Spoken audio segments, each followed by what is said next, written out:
puisque les morts n'existent pas au Congo. Depuis 16 ans, les Nations Unies sont au Congo. Un budget de combien? 1,5 milliard, dit-on. Je n'ose le croire.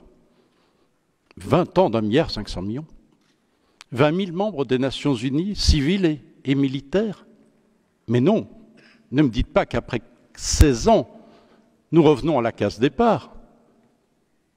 C'est invraisemblable. Et chaque fois, partout où nous nous sommes rendus avec Colette Braeckman, toujours le même cri des femmes.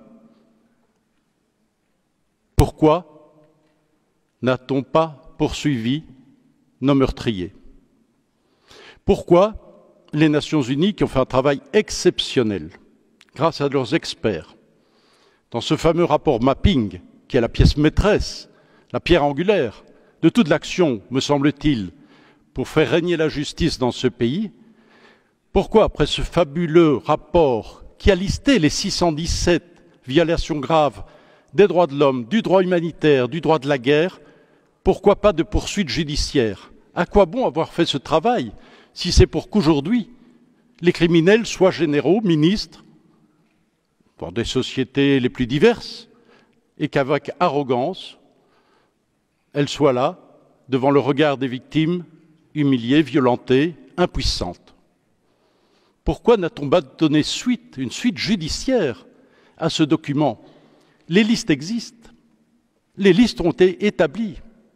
On en a encore parlé hier avec Madame Navi Pillay, qui à l'époque avait des responsabilités importantes aux Nations Unies. Pourquoi cette impunité?